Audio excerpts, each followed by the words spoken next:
السلام علیکم friends, welcome back to my channel novels کی دنیا۔ تو فرینڈز، آج ہم اپنا نیو ناول سٹارٹ کرتے ہیں، مجھے عشق تیرا لے ڈوبا۔ آئی ہوپ کہ باقی ناولز کی طرح یہ ناولز بھی آپ سب کو بہت اچھا لگے گا، تو اپنی رائے کمنٹس میں مجھے دیتے رہیے اور ساتھ نیو ناولز بھی بتاتے رہیں۔ تو ہم اپنا ناول سٹارٹ کرتے ہیں، مجھے عشق تیرا لے ڈوبا۔ ٹھنڈی بارش، گرجتے ہوئے بادل، آندھی طوفان، اس بے آواز موسم اور رات کے گھنے اندھیروں میں وہ بے ترتیب قدم اٹھاتے ہوئے گمسم روڈ پر چلتے جا رہی تھی۔ سب لوگ اپنی بھاگ دوڑ میں لگے ہوئے تھے، سب اپنے گھروں کو لوٹ رہے تھے۔ اسے رک کے یوں ہی بے مقصد آس پاس کی دکانوں کو دیکھا جس پہ اب شٹرز چڑھ چکے تھے۔ کھلا میدان، بھیگتی ہوئی سڑک، جب آسمان میں بجلی چمکتی تو وہ بھیگی سڑک اس کی چمک خود میں لیے دکھا دیتی۔ بارش میں بھیگے پتے زوروں سے شور سے ہلتے اپنی موجودگی کا احساس دلا رہے تھے۔ اب اس کی شیشے سے چمکتی سرمئی آنکھیں، جن میں نمی اور سرخی اس کے رونے کی گواہی دے رہی تھیں، ادھر ادھر خوف سے گھومنے لگیں، مانو کسی کو تلاش کر رہی ہوں۔ پھر اچانک اس کے کانوں میں گولی کی آواز گونجی، وہی گولی کی آواز جو ہر رات اس کے کانوں میں گونجتی رہتی، جو اس کو سونے نہیں دیتی، جو اس کو پھر سے ماضی میں لے جاتی۔ اس نے خوف سے اپنی بڑی بڑی سرخی مائل آنکھوں پہ اپنی بڑی سی نم ہوئی پلکیں گرا دیں اور 2 سیکنڈ کے اندر کھول دیں، کیونکہ آفرین بار بار وہ منظر نہیں دیکھ سکتی تھی جب اس کی زندگی اس سے ہمیشہ کے لیے دور چلی گئی تھی۔ آفرین کا پتلا سا 5 فٹ کا وجود ڈر سے زمین پہ گرا۔ وہ گھٹنوں کے بل بیٹھی ٹپ ٹپ آنسو بہانے لگی۔ بارش اس کی آنکھوں سے بھی بہنے لگی اور ایسے کہ تھمنے کا نام نہیں لے رہی تھی۔ آنسو اس کے گورے چہرے کو بھگو رہے تھے، اس کے گلابی لب جو کہ اب رو رو کے لال ہو گئے تھے، اس کی خوبصورت چھوٹی سی ناک لال پڑ گئی تھی، اس کے ڈارک براؤن گھنے بال لٹوں کی مانند کچ کے آگے اس کے سفید گلابی چہرے پہ جھول رہے تھے۔ اب آفرین بالوں کو نوچے چلا رہی تھی، کیوں چلے گئے تم مجھے تنہا کر کے؟ کیسے دلاؤں تمہارے مجرم کو سزا؟ کہاں ڈھونڈوں اس کو؟ دیکھو تمہارے بغیر میرا کیا حال ہے۔ وہ روتے ہوئے اپنی مرحوم محبت کو آوازیں دینے لگی۔ اب وہ ٹھہر کے آہستہ سے روتے ہوئے بولی، تمہارے بنا کیسے لڑوں یہ جنگ؟ اب وہ گھٹنوں میں سر دیے روتے روتے بڑبڑانے لگی۔ بیچوں بیچ اس سنسان سڑک میں وہی آدھی رات میں کون دیکھتا اس کو؟ لیکن نہیں، ایک وجود کی نظر اس کی ہر ایک ادا، ہر حرکت دیکھ رہی تھی۔ سڑک کے پیچھے شارٹ گھٹنوں سے اوپر آتی ہاف سیلوز نیوی بلو قمیض اور لائٹ بلو جینز میں اس لڑکے کا وجود اس کو غصہ دلا گیا۔ وہ ضبط کرتا گیا۔ حویلی میں رونقیں اپنی عروج پر تھی، بڑی سی حویلی اپنی پوری چمک دھمک میں نہلائی ہوئی تھی۔ آج میر حسن شعیب کے بڑے صاحبزادے میر طارق حسن کی منگنی تھی۔ شادی اس کی پسند کی لڑکی عظمیٰ خالد میر حسن کے دوست کی بیٹی سے ہو رہی تھی۔ وہ دونوں ایک شادی میں ملے تھے اور میر طارق کو وہ کھلکھلاتی لڑکی بہت پسند آئی۔ اس نے اپنی اماں زرمینہ سے ذکر کیا تو ان کو بھی وہ لڑکی اچھی لگی اور جان پہچان کی تھی تو انہوں نے فوراً رشتے کی بات چلائی۔ خالد صاحب نے بھی حامی بھر لی۔ میر حسن جو کہ میر تھے، آباء و اجداد کے کافی زمینیں تھیں۔ شادی کے بعد میر کے 2 بیٹے، بڑا بیٹا طارق اور چھوٹا فیضان، اور ایک بیٹی نادیہ جو سب سے چھوٹی۔ نام سب کے میر شعیب نے رکھے۔ دونوں پوتے ان کی آنکھ کا تارا تھے۔ طارق 8 سال کے تھے جب دادا چل بسے ہارٹ اٹیک کے باعث، اور ٹھیک 2 سال بعد دادی بھی دنیا کو چھوڑ کے چلی گئیں اپنے شوہر کے دکھ میں۔ طارق بہت سمجھدار اور کم گو تھے برعکس فیضان کے۔ فیضان بہت شرارتی رہا تھا۔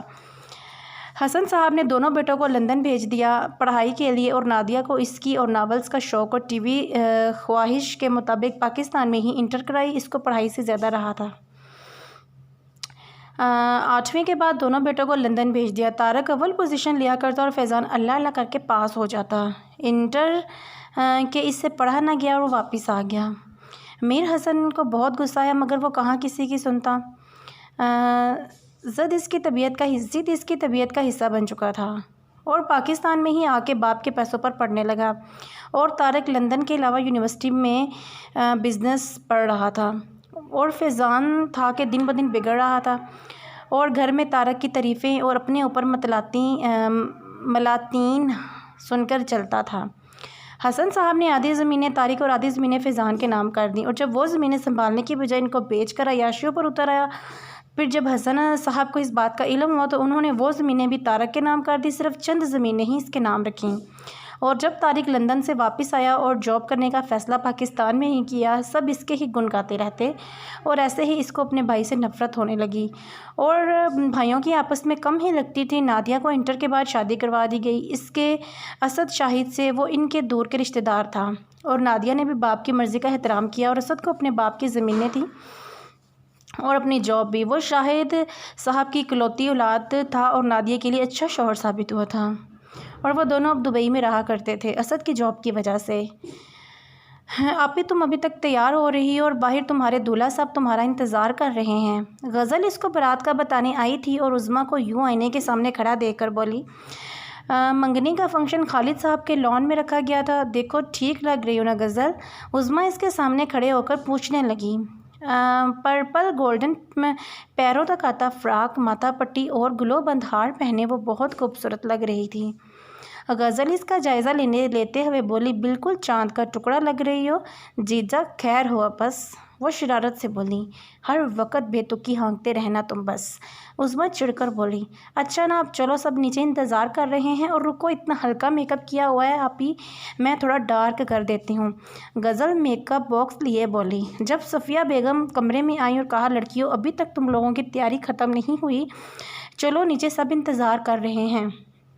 ہاں امی 5 منٹ میں آتے ہیں، غزل نے کہا اور عظمیٰ کی گلوز کو ڈارک پنک میں تبدیل کیا۔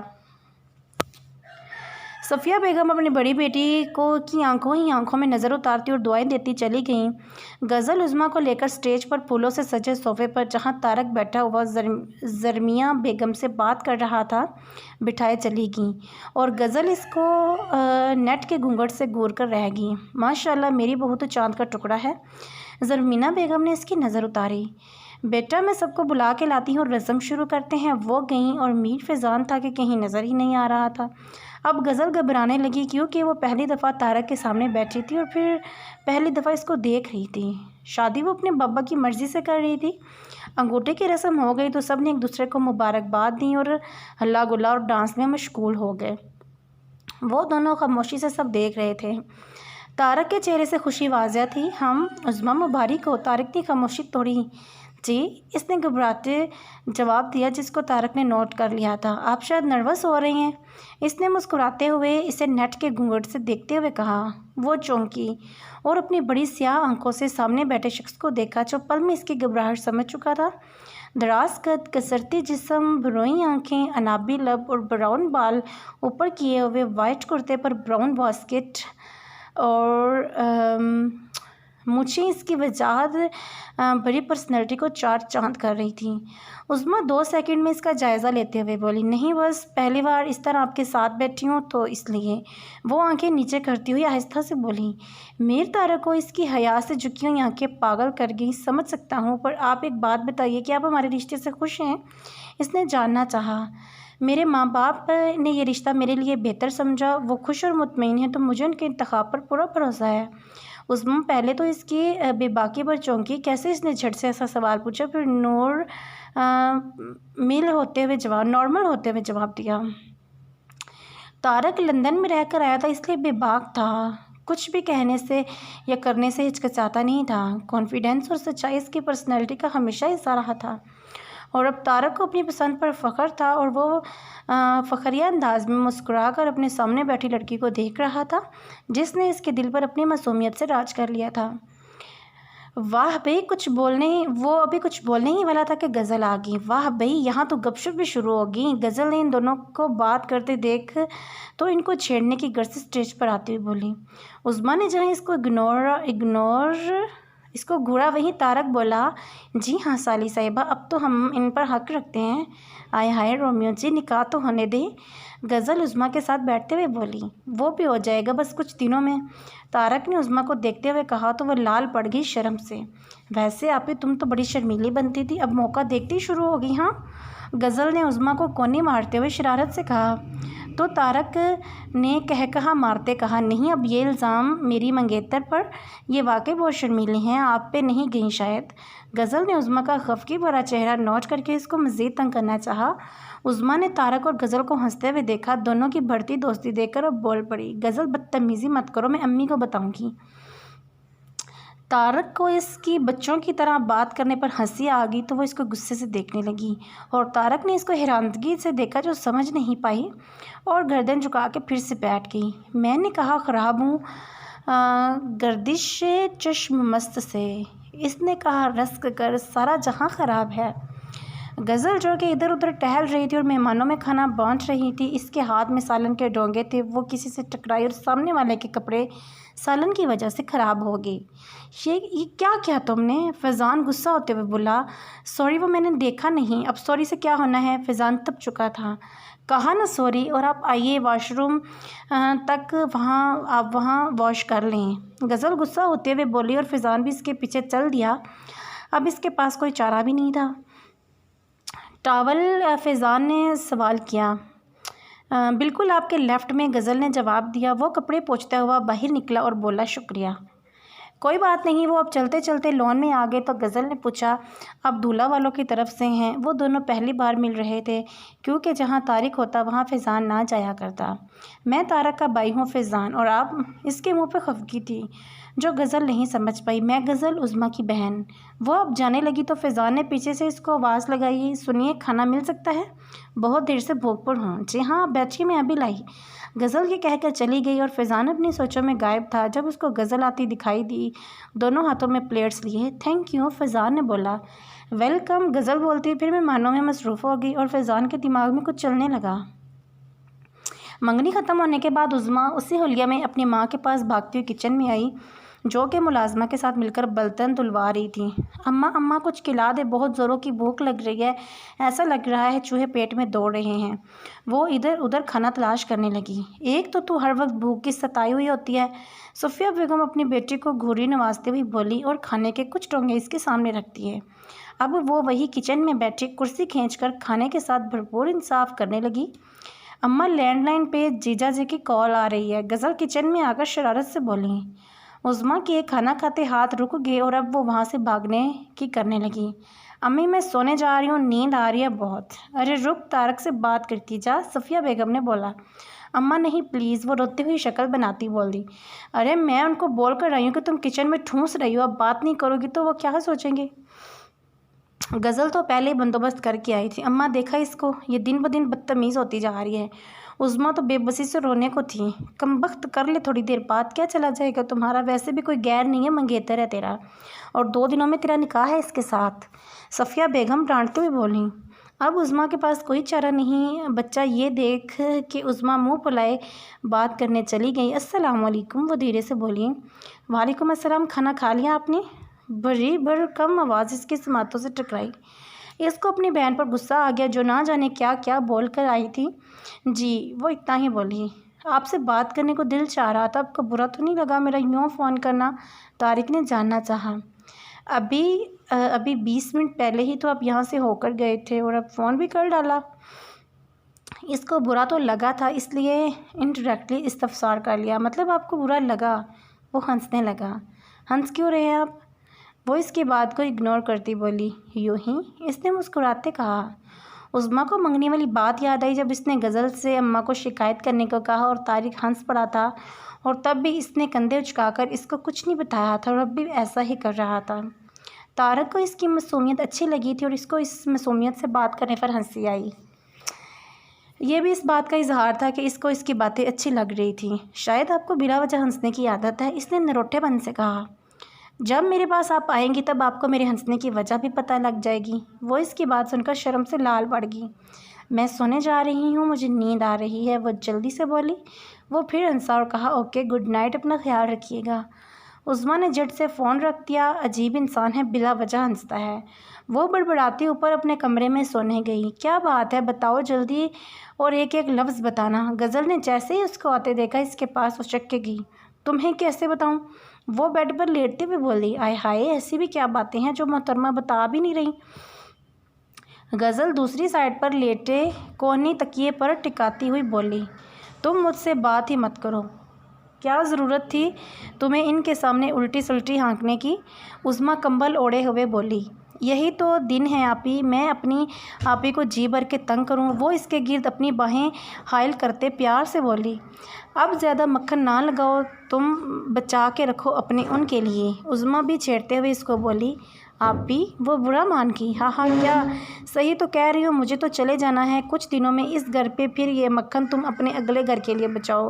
عظمیٰ شرارت سے بولی اور وہی اس کی بہن غزل افسردہ ہوئی اس کے رخصتی کی بات سن کر اور بولی، آپی میں تمہیں بہت یاد کروں گی اور شادی کے بعد آتی رہنا، یہاں بدل نہ جانا۔ جی اور حکم میری بہنا، عظمیٰ نے پیار سے کہا۔ وہ دونوں ہنس دیں۔ دونوں بہنوں میں بہت پیار تھا، ایک دوسرے سے ہر بات شیئر کیا کرتی تھیں۔ ہونے چلے ہیں اپنے محبوب کے ہم، دل دے دیا ہم نے، اب تو صرف تم ہی ہم۔ برسوں کے انتظار کے بعد آ ہی گیا ملن کا دن، ہو جاؤ ایسے کہ لوگ تشویش میں پڑ جائیں کہ تم کون کون ہم۔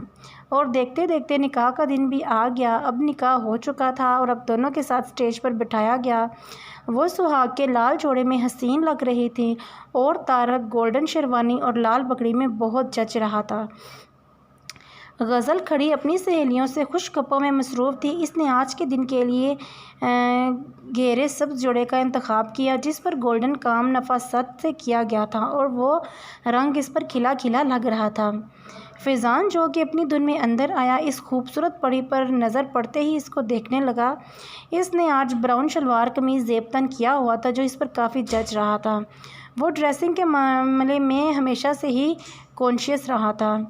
جب غزل کو خود پر فیضان کی نظریں محسوس ہوئی تو وہ اس کی طرف بڑھ رہی۔ کیا گھور رہے ہو مسٹر؟ وہ کمر پہ دونوں ہاتھ رکھتے ہوئے لڑاکا انداز میں بولی۔ آپ کو گھور رہا تھا؟ وہ اس کو دیکھتے ہوئے مسکراتے ہوئے بولا۔ نیچے کرو اپنی نظریں، وہ تڑک کر بولی۔ نہ کی تو؟ مسکرا کر پوچھا گیا۔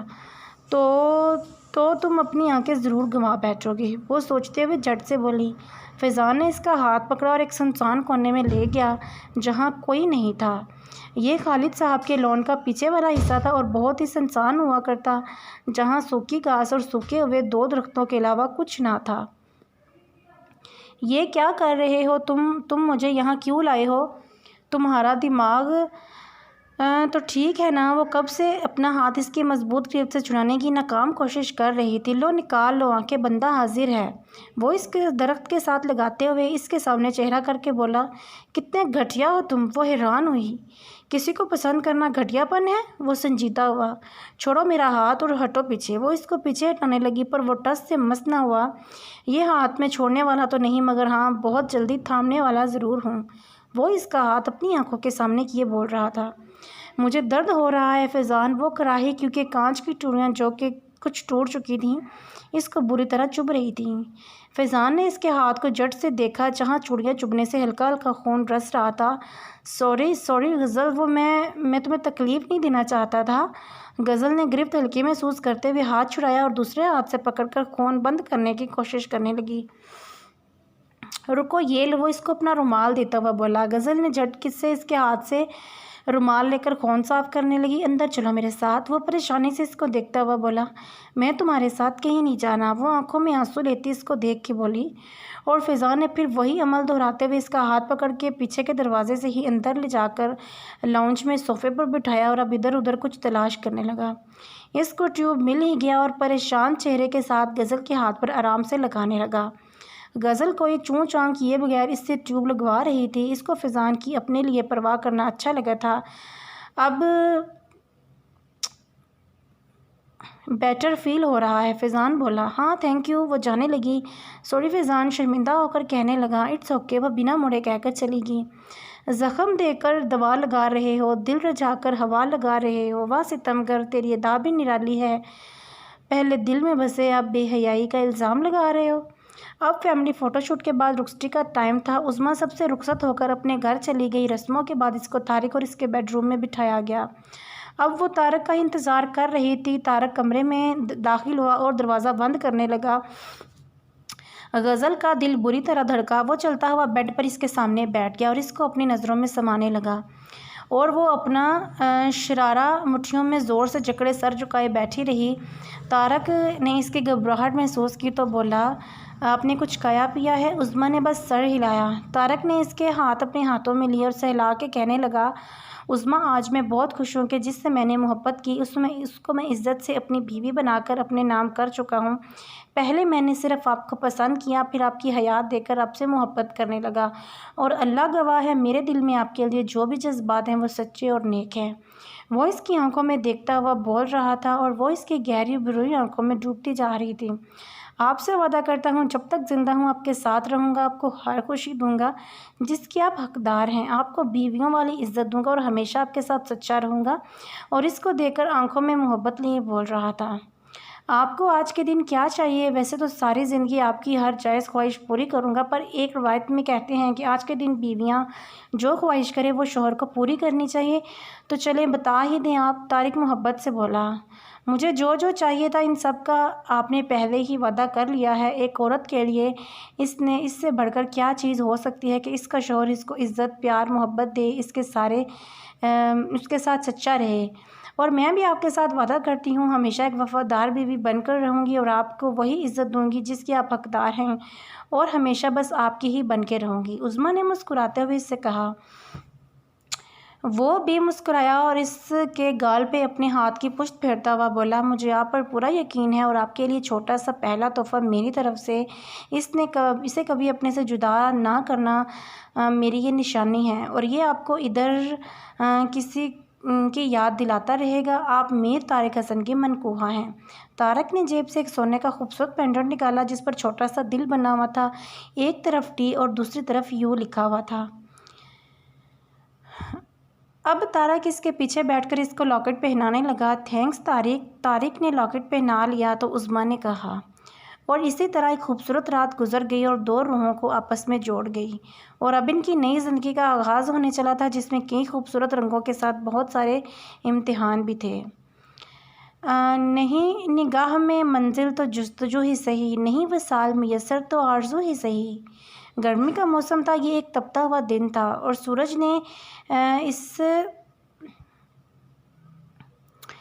نے اس دوپہر کے وقت کو اپنی چمک میں لپیٹ رکھا تھا۔ سورج نے اپنی کرنوں سے زمین پر چمکتی ہوئی روشنی پھیلا رکھی تھی، اور یہی سورج کی روشنی اس کے کمرے میں چن چن کرتی اس کے پردوں سے آنے لگی، اور کمرے میں ہلکی ہلکی روشنی آنے لگی، اور یہ روشنی اس کو تنگ کر رہی تھی کیونکہ اس کو اب اندھیرے پسند تھے، اور اب سورج نے اس کی کوشش کو ناکام بنایا ہوا تھا۔ وہ جو گپت اندھیرا کیے ہوئے بیڈ پر چت لیٹا سگریٹ پی رہا تھا، سنجیدگی سے بے مقصد چھت کو تک رہا تھا جہاں پنکھا فل سپیڈ سے چل رہا تھا، پر پھر بھی اس گرمی کا مقابلہ نہ کر سکا تھا، اور اس کے پسینے سے شرابور ہوتے بدن نے پسینہ سکھانے میں ناکام رہا۔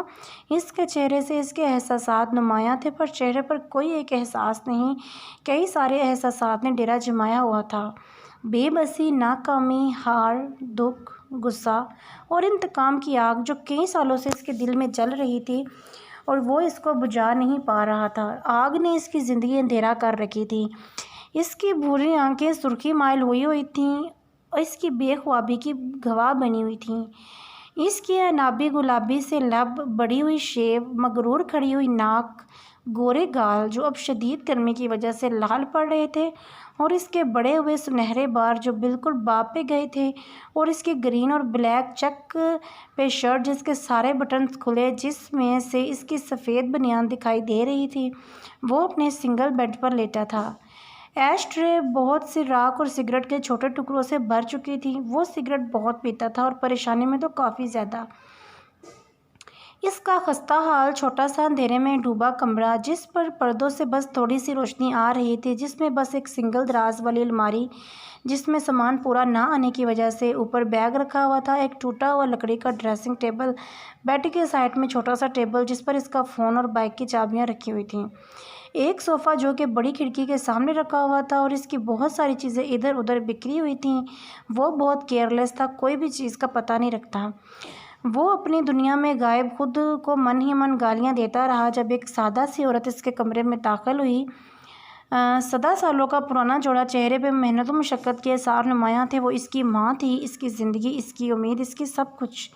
جس نے باپ کے مرنے کے بعد کئی مشکلات کا سامنا کیا تھا، سلائی اور ٹیوشن پڑھا کے گھر چلایا کرتی، اپنے بیٹے کو تعلیم کروائی اور اس کی ہر خواہش پوری کیا کرتی، جس بھی حال میں پوری کرتی۔ کیا ہوا میرے بچے ایسے کیوں پریشان سے خود کو بند کر کے بیٹھے ہو؟ سب ٹھیک تو ہے؟ انہوں نے اندر آ کے اپنے جگر کے ٹکڑے کو اس اندھیرے کمرے میں پریشان دیکھا تو فکر مندی سے بیڈ پر بیٹھ کر بولی۔ اذلان نے ان کو دیکھا تو جلدی سے اٹھ کر سگریٹ ایش ٹرے میں مس دی اور اپنے بکھرے بالوں پر ہاتھ پھیرا جو کہ بکھرے ہوئے اس کے ماتھے پر گرے ہوئے تھے۔ وہ کوہنیاں گھٹنوں پر چکائے ہاتھوں میں سر گرا کر بولا، آج بھی وہی ناکامی میرے پلے پڑی، پھر وہی بے بسی، نہیں ملی آج بھی کوئی جاب۔ اس کی پشت اپنی ماں کی طرف تھی۔ یہاں ہو میرے بچے، انہوں نے پیچھے سے اس کے کندھوں پر ہاتھ رکھ کر کہا۔ وہ بنا کچھ بولے ان کے پاس آ کر گود میں سر رکھ کر آنکھیں میچ گیا۔ اپنی ماں کے پاس اس کو سکون ملتا تھا۔ تم نا امید کیوں ہو رہی ہو بیٹا؟ اللہ کوشش کرنے والوں کے ساتھ ہوتا ہے اور مجھے معلوم ہے تم اپنے تن من سے کوشش کرو گی اور میری دعا ہے کہ تمہیں کامیابی ملے۔ اللہ محنت کرنے والوں کو کبھی بھی مایوس نہیں کرتا۔ بس تمہارا امتحان ہے، صبر کر لو، صبر سے کام لو۔ اس صبر کے امتحان میں تم کامیاب ہو گئے تو یقین جانو تمہیں کبھی اس طرح تڑپنا نہیں پڑے گا۔ مایوسی کفر ہے میرے بچے۔ اب اس کی ماں اس کو ہمیشہ کی طرح صبر کا سبق پڑھا رہی تھی جو کہ اذلان کو کم ہی سمجھ میں آتا تھا۔ اس نے اتنا ہی کہا اور اپنی ماں کے ہاتھ آنکھوں پہ رکھے۔ وہ نہیں چاہتا تھا اس کی ماں اس کی آنکھوں سے اس کی پریشانی پڑھ لے اور خود بھی پریشان ہو جائے۔ پہلے ہی زندگی نے اس کو اتنا سکھ نہیں دیا تھا اور وہ ان کو مزید پریشان نہیں دیکھنا چاہتا تھا۔ کھانا تیار ہے، بہت بھوک لگی ہوئی ہے، وہ اپنی ماں کی گود سے اٹھتے ہوئے بولا۔ ہاں تم فریش ہو کر آؤ، میں لگاتی ہوں کھانا۔ اور اذلان اٹھ کر الماری کی طرف بڑھا اور اپنی ماں سے پوچھا، آپ نے کھانا کھایا؟ جانتا تھا اس کی ماں نے اس کے بغیر کھانا نہیں کھایا ہوگا۔ بیٹا تمہارے انتظار میں تھی، تم باہر آؤ، میں کھانا نکالتی ہوں۔ وہ سر ہلا کر واش روم میں گھس گیا اور اب اس کا بکھرا ہوا کمرہ سمیٹنے لگی جہاں کوئی بھی چیز ترتیب سے نہیں پڑی ہوئی تھی۔ کہیں پہ کتابیں، کہیں پہ اس کی شرٹس، زمین پہ اس کے جوتے ادھر ادھر پڑے ہوئے تھے، گٹار جو کہ بیڈ پہ سیدھا پڑا ہوا تھا اور تاریں پھر سے ٹوٹی ہوئی تھیں۔ وہ سمجھ گئی کہ پھر سے ان کے بیٹے نے تاریں جوڑنے کی ناکام کوشش کی ہوگی۔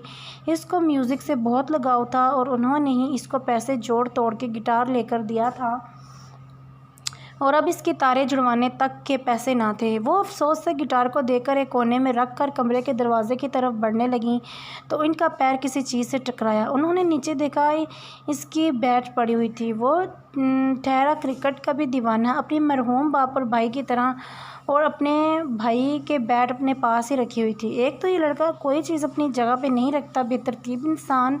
وہ بیٹ سائڈ پر رکھتی بڑبڑاتی چلی گئی۔ ان کا چھوٹا سا گھر تھا، چھوٹا سا صحن اور 2 کمرے۔ صحن کے لیفٹ میں ایک چھوٹا سا کچن اور صحن میں ایک ٹیبل اور 3 کرسیاں رکھی ہوئی تھیں۔ انہوں نے کھانا لگایا اور ان کا بیٹا اپنے کمرے سے باہر آیا اور ان دونوں نے مل کر کھانا کھایا۔ تیرے سوا تیرا اس جہاں میں ہے ہی کون، اے انسان، جس سے تو امیدیں لگا رہا ہے؟ کیوں خود کو لوگوں کے دھوکوں سے چھنی کر رہا ہے؟ تیرا صرف خدا ہے، اس کی بتائی راہ اختیار کر۔ کیوں خود کو خالق سے جدا کر کے خود کو گنہگار کر رہا ہے؟ نادان ہے تو بھی، تجھ کو سمجھا رہا ہوں اور تو اس کو شاعری سمجھ رہا ہے۔ امی بھائی کو بولے مجھے اپنا بیگ واپس کرے، مجھے یونیورسٹی کے لیے دیر ہو رہی ہے۔ آفرین نے روتی ہوئی شکل بنا کر غزل کو شکایت لگائی جو کہ ناشتہ بنانے میں مصروف تھی۔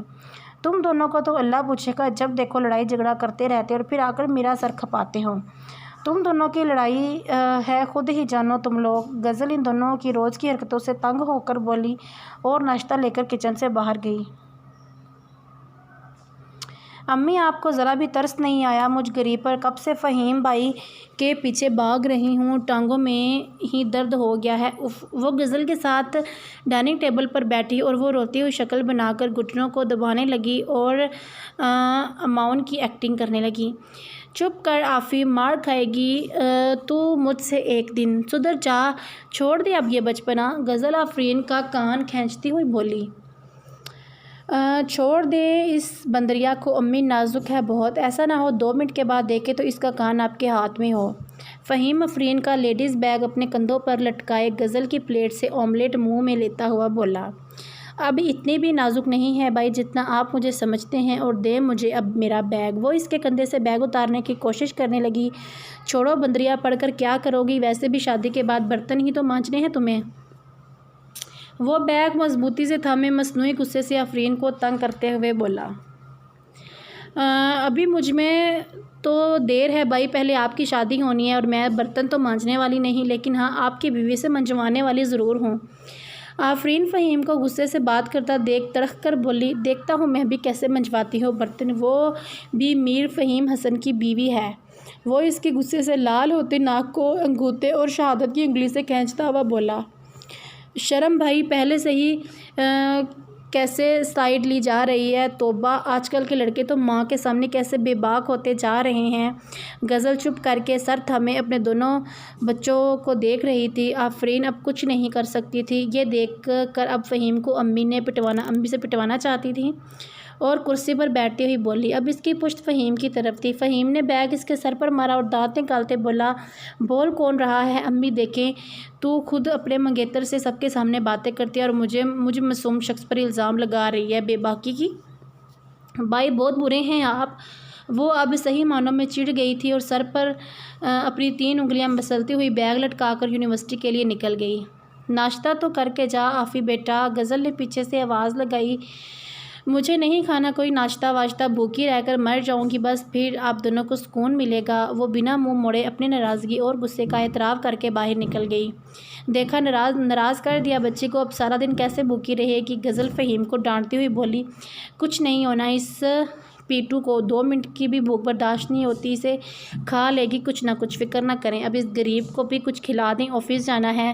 وہ اب ماں کو تنگ کرنے کے موڈ میں بولا، آیا بڑا غریب، لاتی ہوں ناشتہ۔ وہ اس کو گوری نوازتے کچن کی طرف بڑھنے لگی۔ اس کو دھوپ میں کھڑے ہو کر بہت گرمی لگ رہی تھی، جس کی وجہ سے اس کی سفید گلابی جلد اب خشک سرخ پڑنے لگی۔ آفرین باہر کھڑی حفصہ کا انتظار کر رہی تھی اور اب اس کو فون میں لانے لگی، جلدی آؤ یار، باہر کھڑی ہوں، بہت دھوپ لگ رہی ہے۔ حیفی، ہاں حیفی۔ اس نے فون بند کر دیا اور بیگ میں رکھا، جس پر یلو پولکا ڈاٹس کی فراک اس نے اپنے ہلکے پتلے سے وجود پہ گلابی چھوٹی سی ڈیزائن تھی اور یلو کلر کی ہی ٹائٹ سے زیب تن کی ہوئی تھی، اور گلے میں چھوٹا سکارف گردن کے گرد لپیٹے ہوئے تھا۔ وہ بہت لیبرل اور فیضان کی لاڈلی تھی۔ وہ باکس کو سر کی پیشانی پر رکھے دھوپ سے اپنا چہرہ بچا رہی تھی اور سن گلاسز لگائے اس کی عالیشان بنگلے، جو کہ پرپل وائٹ کلر کی خوبصورت بڑا سا بنگلہ، باہر کھڑی حفصہ کا ویٹ کر رہی تھی۔ دھوپ اس کی گوری رنگت کو اور چمکا رہی تھی۔ اس کو دور سے دانیال آتا دکھائی دیا، وائٹ کلر کی ٹی شرٹ اور بلو کلر کا ٹراؤزر پہنے، اپنے کالے گھنے بالوں میں ہاتھ چلاتا آفرین کے پاس آیا۔ السلام علیکم، وہ عباسی لیتا ہوا بولا۔ آفرین نے اس کا چہرہ دیکھا، خمدار آنکھیں، ہلکی سی اسٹائلش داڑھی۔ آفرین نے اندازہ لگایا کہ وہ ابھی اٹھ کر آیا ہے۔ تم ابھی اٹھے ہو؟ مطلب ساری رات پھر سے جاگے؟ تو کیا کرتے ہو تم ساری رات جاگ کر؟ آج بتا دو۔ آفرین شروع ہو گئی تھی اور ایک ہاتھ میں باکس پکڑے دوسرا ہاتھ کمر پہ رکھتے اس کی روز کی عادت سے غصہ ہوئی۔ یار سلام کا جواب دینے میں گناہ نہیں ملتا تمہیں، اور باہر کیوں کھڑی ہو؟ اندر آ جاؤ۔ وہ اس کی باتوں کو روز کی طرح اگنور کیے بنا بولا، تمہاری طرح فارغ نہیں ہوں میں، اتنی جانا ہے یونیورسٹی مجھے، اپنی بہن حفصہ کو بلاؤ، اسی کا ویٹ کر رہی ہوں۔ وہ ناراض ہوتے بنگلے کے گیٹ کو دیکھ کر بولی، کبھی سیدھے منہ بات نہ کرنا آسٹریلین طوطی۔ وہ جاتے جاتے منہ بنا کر بولا، اور وہ ہمیشہ کی طرح اسے لقب سے چڑ جاتی اور آنکھیں پھاڑ کر اس کو غصے سے جاتا دیکھ کر گھورنے لگی، ایسے مت دیکھ پگلی، پیار ہو جائے گا۔ دانیال مڑ کر آنکھ مارتے ہوئے بولا، بدتمیز شوخے، تمہیں تو میں واپس آتے سناؤں گی اچھی والی۔ وہ اس کو ہاتھ میں پکڑا ہوا اپنا پین مار کر بولی، اور وہ اس کو زبان دکھاتا اندر حفصہ کو بلانے چلا گیا، بندر کہیں کی۔ وہ چڑ گئی۔ اس کو 2 منٹ بعد حفصہ آتی ہوئی دکھائی دی، لون کا لائٹ گرے 2 پیس سوٹ، گلے میں پھیلایا ہوا ریشمی دوپٹہ، وہ بڑی پونی کیے معصوم میک اپ سے پاک چہرہ۔ حفصہ ہمیشہ سے ہی سادہ اور معصوم تھی۔ وہ دونوں گاڑی میں بیٹھی تو ڈرائیور گاڑی سٹارٹ کر چکا تھا۔ کہاں مر گئی تھی تم میڈم؟ کب سے دھوپ میں کھڑی جل رہی تھی میں؟ وہ دانیال کا غصہ اب حفصہ پر نکال رہی تھی۔ کیا ہو گیا آفی، صرف 5 منٹ ہی تو لیٹ ہوئی ہوں میں، اور تم کیوں تپی ہو؟ بھائی سے جھگڑا ہوا ہے کیا پھر سے؟ وہ دونوں بچپن کی سہیلیاں تھیں اور جب بھی اس طرح جانتی تھیں وہ ایک دوسرے کو۔ اب حفصہ سمجھ گئی تھی کہ یہ بلا وجہ کا غصہ دانیال کی وجہ سے ہے۔ ہاں، تمہارا بدتمیز بھائی اور میرا ڈبل بدتمیز بھائی، دونوں سے ناراض ہوں میں، آفرین نے منہ بناتے اقرار کیا۔ تم بھی خواہ مخواہ ہر کسی سے چھوٹی باتوں پر ناراض ہو جایا کرتی ہو بس۔ حفصہ اس کی نیچر سے واقف تھی کہ وہ چھوٹی چھوٹی باتوں پر چڑھ کر ناراض ہو کر بیٹھ جاتی ہے۔ تم کبھی میری سائیڈ نہ لینا حفی، کیسی دوست ہو تم۔ وہ اب اس سے بھی چڑھ رہی تھی۔ ڈرائیور انکل گاڑی پاس والے ریسٹورنٹ پر لے چلیے، آفرین ڈرائیور سے بولی اور حفصہ حیران ہوئی، وہاں کیوں؟ تمہیں تو یونیورسٹی کے لیے دیر نہیں ہو رہی تھی؟ اور نانی کو پتہ چل گیا نا تو وہ بہت ناراض ہوں گی حفی۔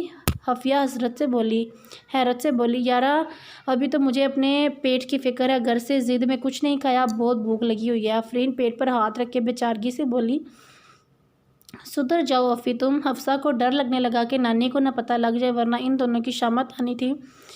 آفرین سیٹ سے سر ٹکاتی اس کو دیکھ کر ڈھیٹوں کی طرح مسکرا کر بولی، میں سدھر گئی نا تو دنیا نے بگڑ جانا ہے جگر۔ اور ڈرائیور انکل آپ بھی کسی کو نہیں بتائیے گا، ٹھیک ہے نا؟ اور وہ جو کل آپ کے بیماری کا بہانہ کر کے کام سے چھٹی لی تھی اب ٹھیک ہے نا؟ افی اس کو دھمکاتی ہے چلاکی سے بولی، جی بی بی جی، کسی کو نہیں پتہ چلے گا۔ ڈرائیور اس کی بات کا مفہوم سمجھتے ہوئے ہچکچاتے ہوئے بولا اور حفصہ آفرین کو افسوس سے سر ہلاتے دیکھ کر رہ گئی۔ وہ دونوں ریسٹورنٹ پہنچی۔ یہ ایک خوبصورت مگر چھوٹا سا ریسٹورنٹ تھا، گولڈن اور وائٹ ماربل سے بنا ہوا۔ وہ دونوں کالج کے زمانے میں چھٹی کے بعد یہاں آتی تھیں اور 1.5 سال کے بعد یہاں چکار لگا تھا دونوں کا۔ وہ شیشے کے دروازے سے اندر داخل ہوئی تھی اور صبح کے وقت یہاں سنہری روشنیاں جگمگا رہی تھیں جو پورے ریسٹورنٹ کو چمکا رہی تھیں۔ وہ دونوں کوئی ٹیبل تلاش کرنے لگ گئی۔ صبح کا وقت تھا اس لیے بہت تھوڑے سے لوگ تھے جو اکثر یہاں ناشتہ کرنے آتے ہیں۔ چلو حفی اس کونے والے ٹیبل پر بیٹھتے ہیں۔ آفرین کی نظر ایک کونے والی جگہ پر پڑی جہاں روشنی کم پڑ رہی تھی تو حفصہ کو اس ٹیبل کی طرف اشارہ کرتے ہوئے بولی، وہاں اندھیرا ہوا رکھا ہے اور ٹیبل والا بلب بھی آف رکھا گیا ہے۔ وہ دونوں وہاں بیٹھ گئیں اور ٹیبل پر ایک چائے کا کپ اور ساتھ کوئی چابیاں رکھی ہوئی تھیں۔ افی شاید یہاں پر کوئی بیٹھا ہوا ہے پہلے سے ہی، ہم کسی اور ٹیبل پر بیٹھ جاتے ہیں۔ حفصہ وہ سامان دیکھ کر اب اٹھنے کو بولی، بیٹھو یہیں افی، جو بھی بیٹھا تھا چلا گیا نا، اب ہم بیٹھے ہیں اس لیے چپ کر کے بیٹھو یہیں پر۔ آفرین اس کا ہاتھ پکڑ کر بٹھاتے ہوئے بولی اور وہ کپ اور کیز اٹھا کر دوسری سامنے والے ٹیبل پر رکھ دیے۔ اسی دوران ویٹر آیا اور بولا، میڈم یہاں کوئی اور بیٹھا ہوا ہے، آپ کوئی دوسری ٹیبل پر چلی جائیں۔ جو بھی بیٹھا ہے میں نے ان کا سامان وہاں رکھ دیا ہے، کہیں اور بیٹھنا ہے تو وہ بیٹھیں گے، ہم نہیں۔ آفرین کو اب ضد آ چکی تھی اور اب وہ اٹھنے سے رہی اور ویٹر کو بھرم سے بولتی ٹانگ پہ ٹانگ چڑھا کر بیٹھی۔ سامنے والی ٹیبل پر 3 آوارہ لڑکے اب آفرین کو دیکھ رہے تھے۔ اس کی ڈریسنگ ہی ایسی تھی کہ سامنے والے کو اپنی طرف متوجہ کر دیتی، اوپر سے اس کا قاتلانہ حسن۔ وہ تینوں غلیظ نظروں سے آفرین کو دیکھ رہے تھے جن کو حفصہ نے نوٹ کیا۔ لیکن میڈم جی 2 اورنج جوس اور سینڈوچ لائیے، شکریہ۔ ویٹر نے بولنا چاہا تو آفرین نے مغرورانہ انداز اپناتے اس کی بات کو بیچ میں کاٹ کر بولی۔ اب ویٹر خاموشی سے آرڈر لے کے چلا گیا۔ آفرین ہمیں چلنا چاہیے، یونیورسٹی کے لیے دیر ہو رہی ہے، حفصہ ان لڑکوں کا ارادہ بھانپ کر بولی۔ کچھ کھائے بنا میں نہیں جانے والی کہیں بھی، آفرین موبائل پر انگلیاں چلاتی ہوئی بولی۔ حفصہ نے اس کو موبائل میں مصروف بیٹھا دیکھ کر اپنی بک کھولی اور پڑھنے لگی۔ ابھی کوئی اندر داخل ہوا اور ان 2 لڑکیوں پر نظر چڑھی جو اس کا سامان ہٹا کر اس کی ٹیبل پر بڑے مزے سے بیٹھی ہوئی تھی۔ اس کو غصہ آیا اور چہرے پر بلا کی سنجیدگی اور بھوری آنکھوں میں غصہ لیے وہ ان کی طرف بڑھ رہا تھا۔ ٹک ٹک اس نے اپنے ہاتھ کی انگلیوں کی پوروں سے ٹیبل بجائی اور دونوں یکدم سر اٹھا کر اس مغرور شخص کی طرف دیکھنے لگیں۔ یہ میری ٹیبل ہے، یہاں میں بیٹھا ہوا تھا پہلے سے، کچھ کام سے باہر گیا تھا، آپ دونوں کہیں اور بیٹھ جائیں۔ وہ غصہ ضبط کیے بولا اور اب آفرین کو بھی غصہ آ رہا تھا، اس ٹیبل میں ایسا کیا ہے جو ہر کوئی پیچھے پڑ گیا ہے؟ جی سوری، ہمیں معلوم نہیں تھا، ہم ابھی اٹھتے ہیں۔ ہم نہیں اٹھیں گے، آپ جا کر دوسری ٹیبل پر بیٹھ جائیے، آپ کا سامان بھی وہیں رکھا گیا ہے، بیٹھ جاؤ حفی۔ حفصہ اٹھ کر بولی۔ جب آفرین اس کی بات کاٹ کر بول پڑی، وہ بھی ضدی تھی، کہاں ایسے اٹھنے والی تھی اور پھر سے موبائل میں مصروف ہو گئی۔ پھر وہ مغرور شخص لال آنکھوں سے اس کو دیکھنے لگا۔ حفصہ نے اس کی آنکھوں میں غصہ دیکھا، پھر دوبارہ اٹھنے کی ہمت نہ ہوئی اس کی۔ اس لڑکے نے اچانک آفرین کے ہاتھ سے موبائل کھینچ کر دوسری ٹیبل پر اچھالا اور بولا، جاؤ اب تمہارا سامان بھی وہاں پر ہے، جا کے بیٹھ جاؤ وہاں۔ آفرین کچھ پل کے لیے پتھر بنی رہی، منہ کھولے ہاتھ اسے موبائل پکڑنے والے انداز تھے۔ اس کو نہیں سمجھ آ رہا تھا یہ شخص اتنی بدتمیزی پر اتر آئے گا۔ سنائی نہیں دیا، اٹھو یہاں سے فوراً، وہ اب تیز آواز میں بولا اور وہاں کے لوگ اب ان کی طرف متوجہ تھے جس میں ویٹرز کے ساتھ 2 بوڑھے